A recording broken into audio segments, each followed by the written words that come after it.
Su jumis laida apie ūkį ir bites.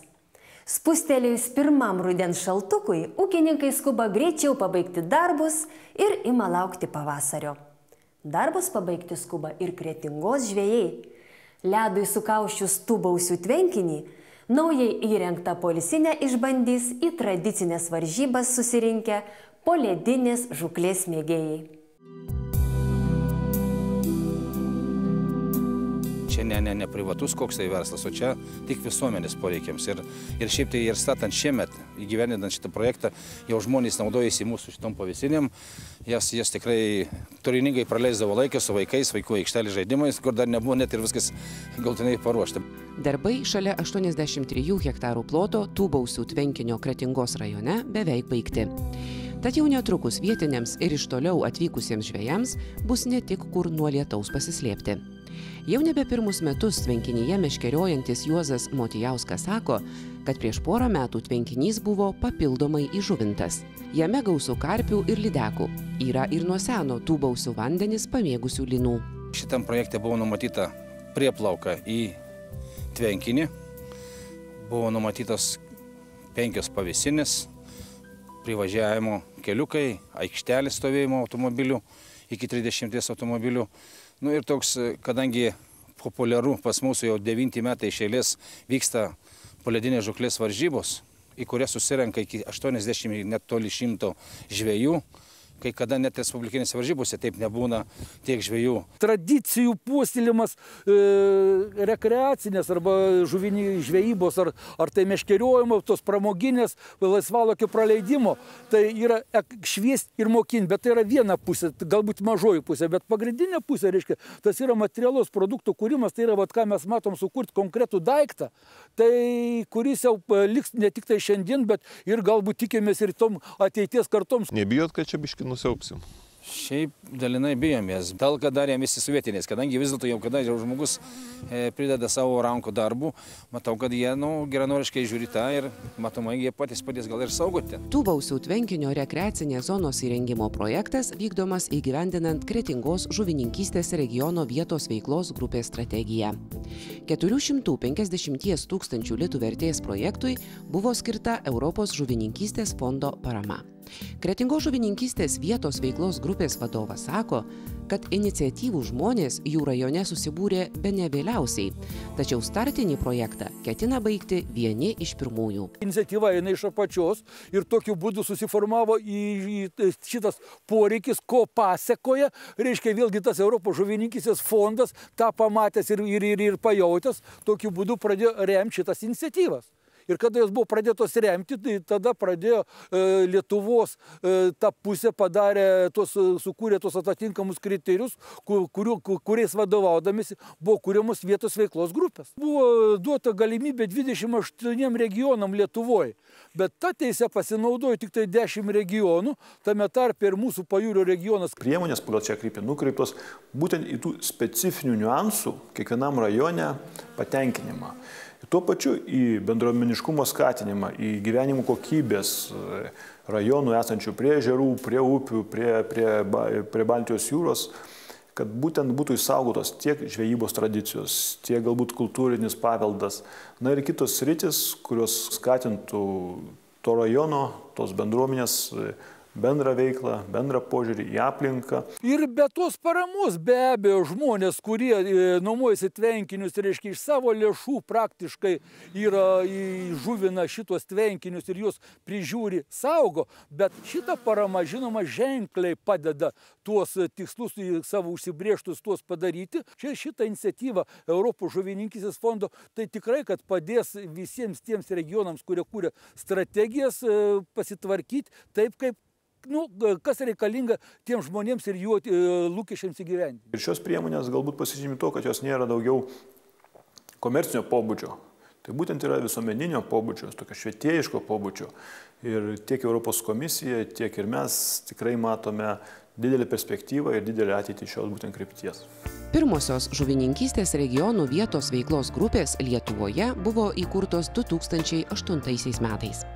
Lietuvos žuvininkystės sektoriaus 2007-2013 metų veiksmų programos 4 prioritetinės krypties skirtos tvariai žuvininkystės regionų plėtrai tikslas skirti Europos žuvininkystės fondo paramą tiems projektams, kurių įgyvendinimas labiausiai atitinka vietos bendruomenės poreikius. Lietuva, nors ir ES mastu pakankamai nedidelė šalis, tačiau netgi tokia kaip Lietuvoje, tam tikri regionai, o netgi tam tikri rajonai turi tam savo specifiką. Ir jeigu mes kaip Žemės ūkio ministerija, kaip žuvininkystės departamentas, kurdami strategiją ir politikos įgyvenimą, žiūrint tokias globales strateginės kryptis, tai kitą kartą tikrai pripažįstame, kad tų niuansų, tų subtilybių, kurios aktualios būtent tam vienam rajonui, galime galbūt jas ir pastebime, bet paprasčiausiai neturime galimybių į tai pilnai atsižvelgti. O Kretingos, sakykime, tas regionas, jisai žuvininkystėje, jisai stiprus yra, jisai turi gilias tradicijas. Matot, ką mes vadinsim žuvininkystė. Žuvininkystė, mūsų nuomonė, tai yra pakankamai plati savoka. Vieni įsivaizduoja žuvininkystę, tai tik tai žuvies gaudymą, verslinę ar neverslinę žvejybą.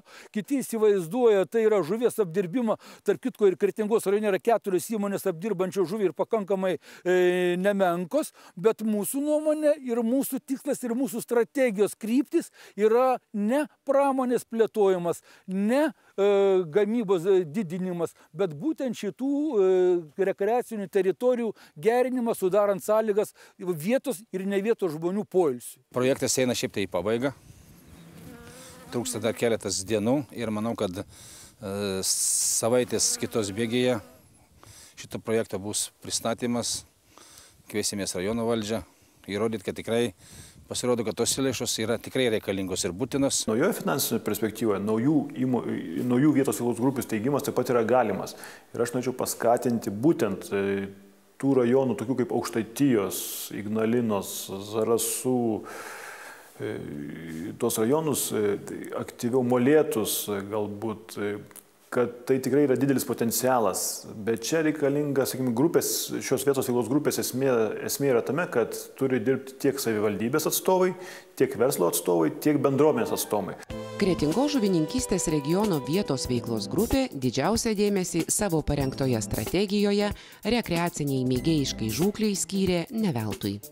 Ji rajone turi gilias tradicijas. Visuomenininkai įsitikinę, kad sutvarkę didžiųjų Kretingos apylinkių tvenkinių infrastruktūrą, jie ne tik padarys juos patrauklesniais į pajūrį atvykstantiems poilsiautojams, bet ir sudarys sąlygas plėtoti verslą vietos gyventojams. Atvažiuoja praleisti turiningai laiką. Tai pirmiausia yra stovėjimo aikštelė. Yra vaikų žaidimo aikštelės. Yra pavėsinės, kur galima sugavus žuvį ją iškepti. Gali būti taip, kad įsikurs kažkokia tai ir maisto, kokia tai įmonėlė, kuri ten gal kokį šašlyką darys, ar žuvienę kažkokią. Aš manau, kad tie dalykai tikrai jie populiarės ir tikrai tiems kaimo žmonėms gal kartais vienas kitas centas atiteks čia. Iniciatyvūs kretingiškiai sako, kad poilsio zona prie Tūbausių tvenkinio tik darbų pradžia. Europos žuvininkystės fondo paramą jie ketina panaudoti ir kito populiaraus tvenkinio Lazdininkuose poilsio infrastruktūros plėtrai. O po trumpos reklamos sužinosime ne tik apie tai, kokias žuvies perdirbimo pramonės perspektyvas Lietuvoje mato mūsų verslininkai, bet ir kuo lietuvių skonis skiriasi nuo kaimynų.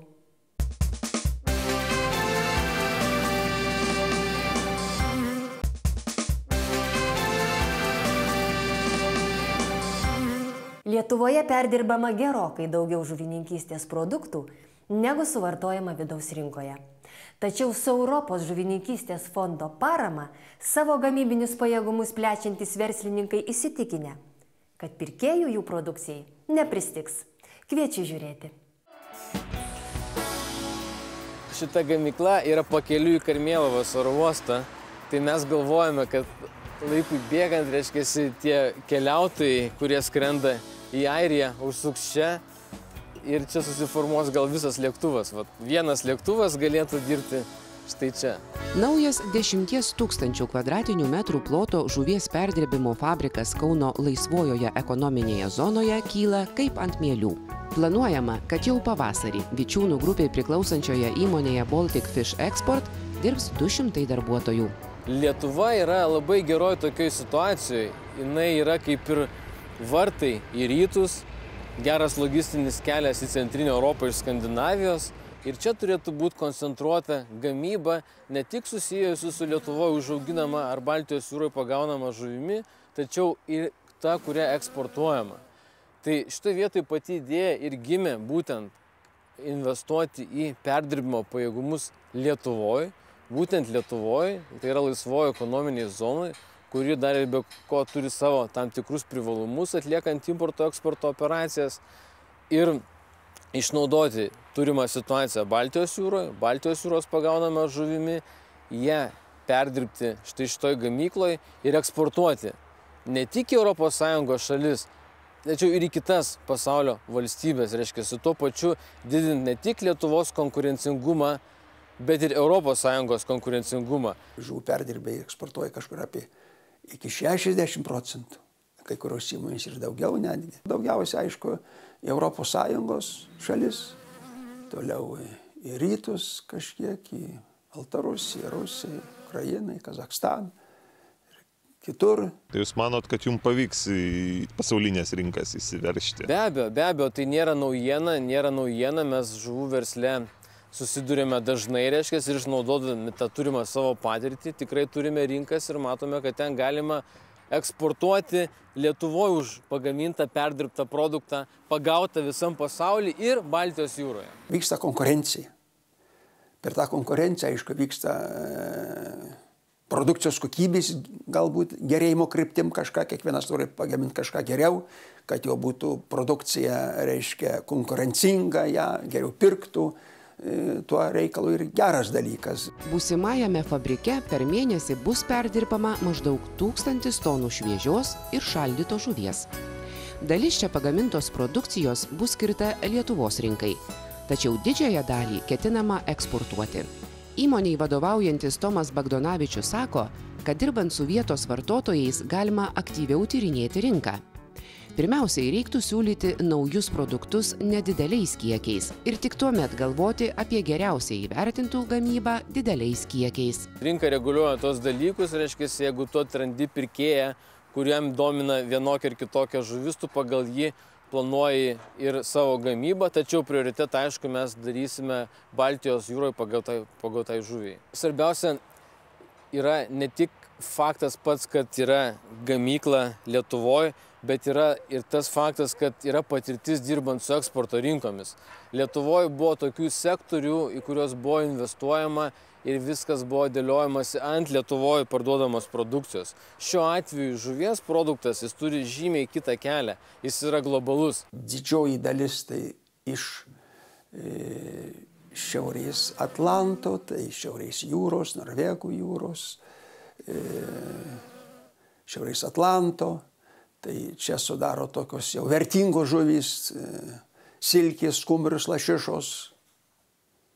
Nu, kitos paskiau yra, kurios stalo žuvys, tai jos daugiau yra iš centrinių okeanų. Pagrindinę vertę duoda mastas, reiškia, jeigu akvakultūroje ir auginime, taip jinai galbūt per produktą žiūrint, jinai didesnė yra, tačiau čia yra mastas, reiškia, užaugintų gali 100 tonų per metus, pavyzdžiui, o perdirb gali 12 000. Ir kai tu sudėlioji tos skaičius, aišku, perdirbimas duoda žymiai didesnę naudą. Baltic Fish Export naujosios gamyklos projekto vertė beveik 40 milijonų litų.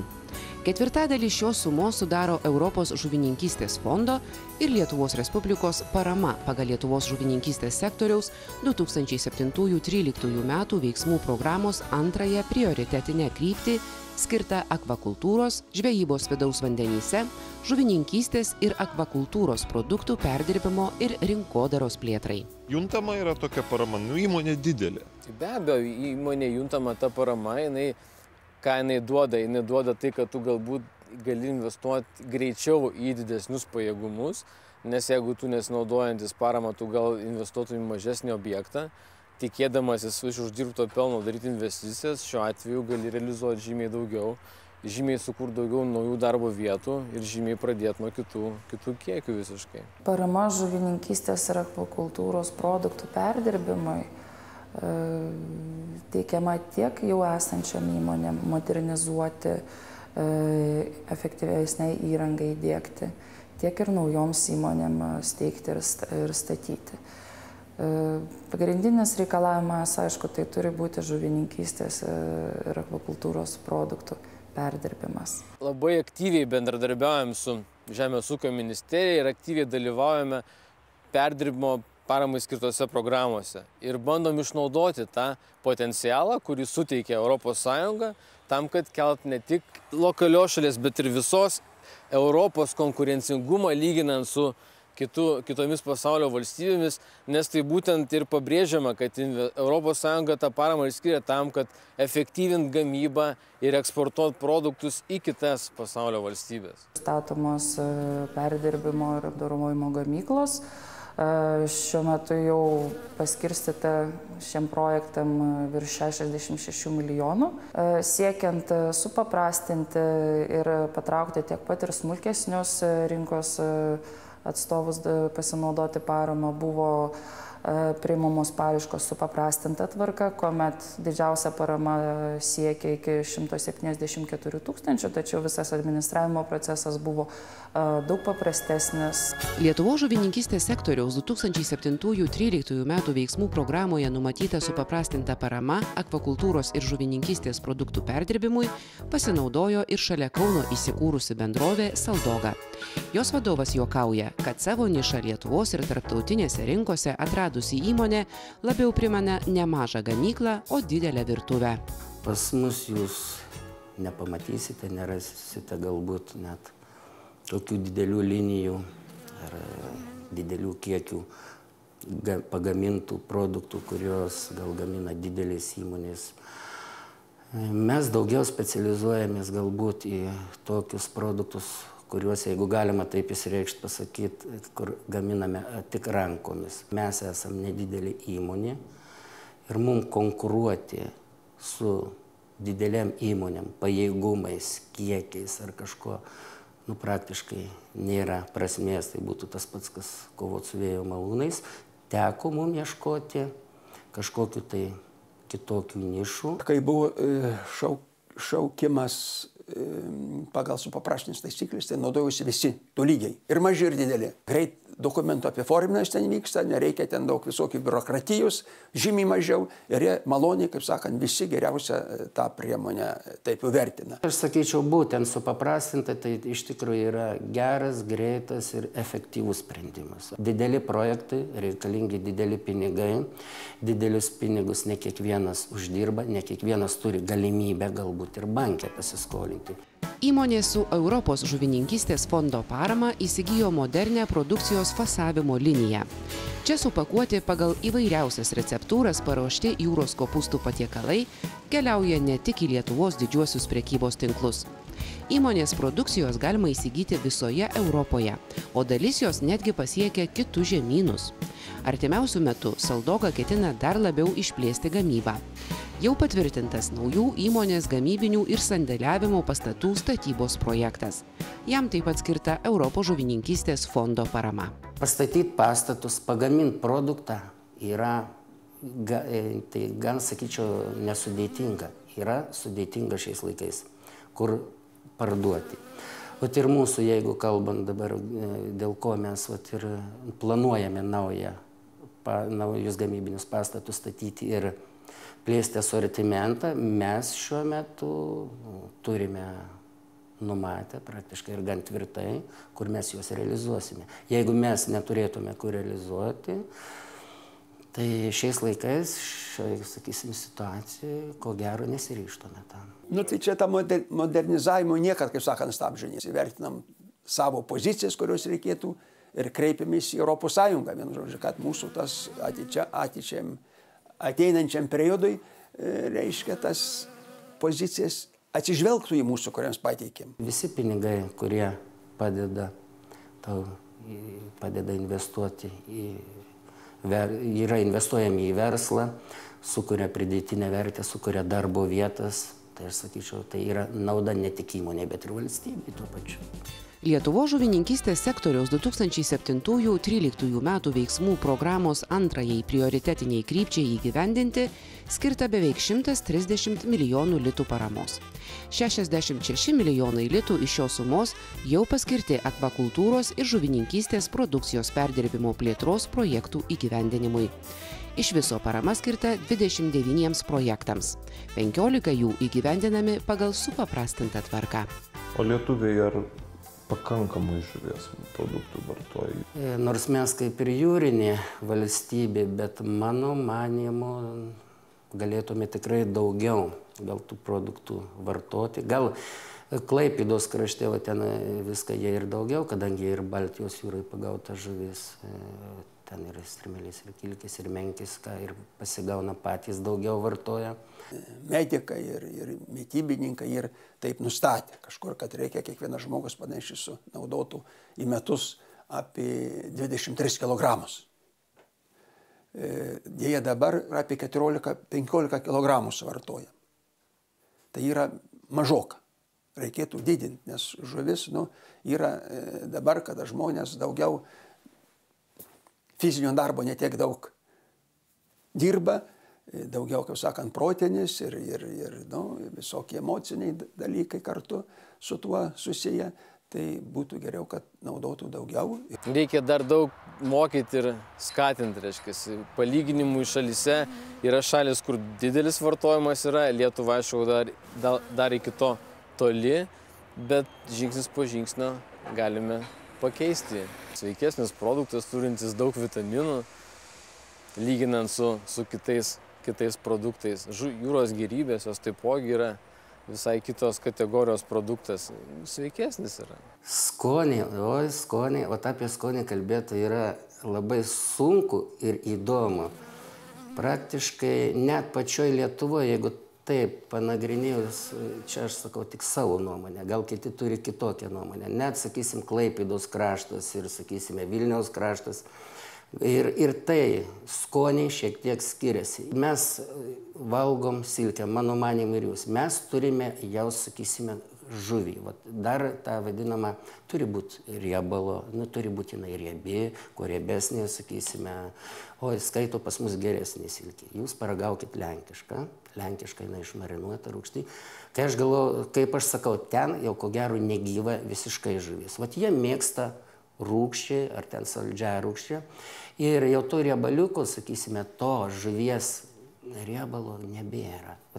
Lygiai ir kiti vėl turi savo, sakysime, Skandinavijos kraštus ar ką mėgsta daugiau tokia saldesnė. Net pagal regionus, pagal šalis, pagal žmonės, pagal jų kultūrą, pagal papročius ir galbūt atsineštus iš kartos į kartą tos perduotus kažkokius suformuotus receptorius, nuo to ir priklauso.